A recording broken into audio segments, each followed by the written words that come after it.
Hello, everybody. It's me, Ross, and welcome back to another edition of the Meet the Opposition. Today, I'm joined by Stuart, Crewe fan, and the man from the Railwaymen Podcast. Stuart, thanks for joining me on the show. I'm a bit under the weather, so we're going to power through. But your assessment of the season so far, bottom of the league. It's not been a great season for you guys, but was it predictable? What did you think going into the season, and your thoughts overall? Not so predictable as is how bad it's been. I think most of us knew it was going to be a trickier season than last season with the players we've lost. But I don't think many of us would be thinking that we'd be sat almost at the end of November with 2 league wins in the season, bottom of the table. It's been a hard watch this season, I'll be honest. So I'm not in the UK. I watch my games on iFollow. And it's getting to the stage now where it's becoming a chore rather than something that I enjoy doing. But having said that, it's easy for me. You know, I turn my laptop on, I put iFollow on, and I sit on my sofa and I watch the games. The fans that are still going, and there are a lot of fans still going week in, week out. We went to Wimbledon on Tuesday night, lost again. There was about 300 fans went down to London on a Tuesday night. So the fans have been incredible. Unfortunately, the performances on the pitch have been nowhere near the same as what the fans are giving to the club. They're not getting the same out of it at the minute. Yeah, and of course, last season you guys finished 12th. Your first season back in League One. What do you think's gone wrong? And David Artell is still there. There's been a few managers that have been sacked so far. Simon Grayson, the recent one from Fleetwood. What do you think's gone wrong? The players, the turnover in the summer was, that's where it started. I think we're now at the stage, though, at the end of November where we can't use that excuse anymore. That was myself and a few other Crewe fans, well, quite the majority of Crewe fans would use that as the sort of get out of jail card for Dave Artell earlier on in the season, September, October. I think now, though, he's had enough time to integrate the players he's got, to have a system that works with the players we've got, because I think a lot of the time we don't really know how to use the players that we've got in a system that works. And I do think the tide is turning. I don't think the majority of Crewe fans are sack Artell, because we do tend to have more patience with managers as a club than the vast majority of Football League teams. But having said that, I would say it's probably about 50-50 now. And that attitude has definitely been sort of related or echoed on the podcast. I'd say a couple of people are definitely no. A couple of people have now decided that yes, now is the time for him to go. And a lot of us, I'd say I'm probably this person as well, still don't really know. I would like to make my decision on whether Artell is sacked after I see who we bring in to replace him, because I don't know who we're going to get in, who we can afford on the budget that Crewe has. So I would like to be offered my opinion, or I'd like to offer my opinion in hindsight rather than to offer it now. But, I can do that because I'm not in charge of making the decisions. It's the board, the Crewe board, that have to decide whether it is the time for him to go or not. Like I say, we do tend to run things differently. It feels like he's quite involved. Well, he is very involved in the whole running of the club, not just the managing of the first team, the academy. He gets on really well with the chairman. He's been there as a player, as a coach, as a manager for a long time. So if the decision is made to sack him, it is a big decision that the board will have to make. Yeah, so I was just muting myself there because I was coughing. But yeah, of course, you lost some big players in the summer. Charlie Kirk, Ryan Whittle, of course, Perry MG went to Cardiff as well. So those are the players I always looked out for. Charlie Kirk, I was a big fan of. Of course, he joined Charlton, who are also struggling. Let's look at the team and the key players for you. This is a possible 11 you think could happen. 5-3-2 formation. Name drop some players and let me know what you think of, who can be the key player for you. Tom Lowry is another one, a good player.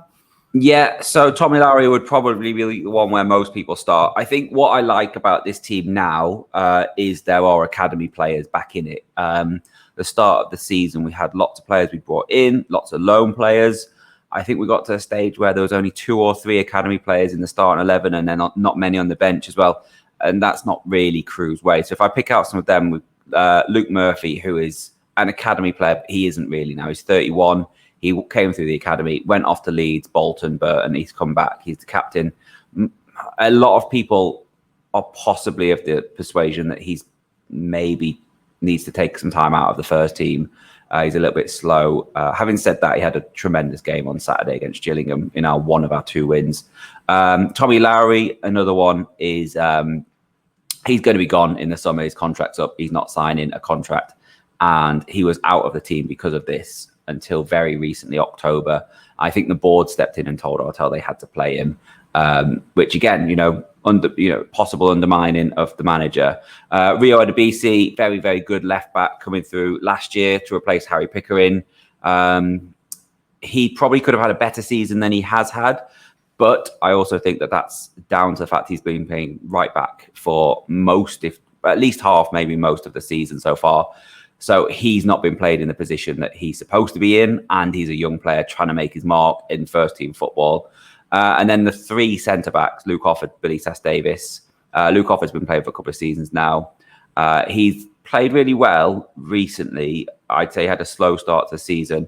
Billy Sass-Davis, this is his make or break season. He's a big central defender, sort of old school central defender, heads everything away. Not really had a lot of opportunities, and he's come in, he's looked okay. But the main one there, Zach Williams, he's 17. He's played 3 games now in the first team in the league. You may have seen, and people watching, listening may have seen, he made the news on Saturday. He won man of the match, his first home game in the league. Won man of the match, and because he's 17, the club gave him a packet of crisps and some Jaffa cakes, and that was sort of doing the football rounds.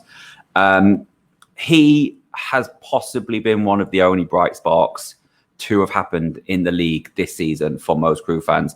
He's the next one off the academy sort of production line. What I've seen of him, he is very, very good at taking the ball out. He's very, very good at getting in the way. I think he's got some work to do with positioning, but he's 17. He's playing for the Crewe first team. He knows that he's not the finished product yet. He's got people around him who will be helping him out. He doesn't need me, who got nowhere near football, telling him what he doesn't know yet. He's been superb since he started. Bright sparks, I mean, I'm struggling, if I'm honest with you. We're bottom of the league. We've won 2 games this season. Scott Cashket, Chris Long, they're both brought in the summer. They're all right. There's flashes of goodness, but we're bottom of the league for a reason. Yeah, and I want to talk about, what sort of football do Crewe play? Is it just... What's been going wrong in terms of you've not been scoring enough, you've been conceding poor goals? What sort of game can we expect for Crewe at Portman Road? I'd say September, October, the first sort of spell of no winning until we beat Burton. I think we could have got to a situation where if in youth football, if you take a player off because you're beating the team 5 or 6-0, and then you keep taking a player off and taking a player off, I think Crewe could have got to about 5 aside for the opposition and they still wouldn't look like they were scoring. It was so bad. Once we conceded a goal, it was almost the case that you can turn off the telly or you can walk out the ground. Crewe have lost that day. There's no chance they're scoring.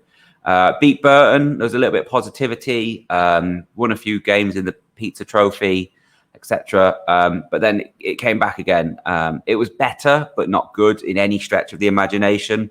And then last Saturday was odd because it got to the point where I think we sort of just accepted we were going to lose every single game, and we put in a really good performance against Gillingham. Now, I have a feeling that it was because Gillingham are equally, if not worse, at the minute with the injuries, with the things going on with Steve Evans and the chairman. But yeah, we looked okay, and then we lost at Wimbledon on Tuesday, and it was sort of same old, same old. But we did score twice, so we are looking like we do know how to play, like what the aim of football is, which is to score a goal. But we're not doing enough of it, which I'm aware that's Ipswich's problem as well. So 0-0 on Sunday, but I mean, with Crewe's defence, it could equally be 4-0 to Ipswich. I don't know. How are we playing? To answer your original question, It still tries to be the Crewe way, which is, get it through the midfield, working on passing triangles, working on runners, getting it in. The players just aren't good enough for this team to be good at the traditional Crewe way of playing. That's just how it is, What the one player that looks like he's trying his hardest all the time and running is 38-year-old Chris Porter. To be honest with you, he should be nowhere near a League One starting lineup, but he is, and he's playing really well for us. And that, I think, speaks volumes about the rest of the team. Yeah, I've heard of Chris Porter before, but I didn't know he was 38, leading the line for you. I don't think that's going to help you that much. But, of course, the game is on a Sunday, as you said. A nice little change for all of us. 3 p.m. kickoff. You sort of had a little word there about the prediction. But what's your heart saying? What do you reckon? Or what's your head saying? What do you think to this game? Of course, it's going to be the bookies are going to go Ipswich Town to win, but we've got a bit of a dodgy patch at the moment. So predictions, I always sort of treat them as a little bit of a joke, but then whenever I speak to people from other teams, I always ask them the same. It's getting to the point where I can't even joke to Crewe will win. Like, we just won't. If Ipswich are as bad as I'm led to believe they are going forward at the minute, it could be a 0-0. That might be we might scrape a goal, end up drawing 1-1. I can't even bring myself to say that Crewe will win. So we'll go 1-1. I don't think that would be a good point for Town, but of course the Crewe coming down to Portman Road. How many fans do you reckon will be in that away end? It's difficult because it's Sunday. Of course, if it was a Saturday, I'm sure you would have brought a good amount. But how many fans? I'm not sure. Ipswich is one of those places we haven't been for a while. Obviously, you spent a long time in the Championship, and Crewe went there a lot when we were in the Championship, but we haven't been there for a while. So we've got a lot of fans that haven't been. So that tends to mean that we have a higher crowd than normal. Obviously, last year we missed out. We took, like I say, 300 to Wimbledon on Tuesday night. I would expect the same, slightly more, because it's a Sunday. It's a pain in the backside to travel on a Sunday because the team is performing terribly. 400-500, not anymore. That might be the top end of the estimate. Yeah, I think some people may decide, I'll rather have my roast dinner and watch on iFollow or listen to it. But Stuart, thank you very much for joining me. Anything else you want to add? Any other notes? Any other business? No, that's all. Yeah, just thanks for asking me back on. Brilliant. Thank you very much. Well, I hope everybody's enjoyed that. Hopefully you've suffered just like me. But hopefully you've enjoyed. Let us know in the comments down below your predictions, your thoughts heading to a game on Sunday. So have your roast dinner and then come to the game. There we go. See you there. Bye-bye for now.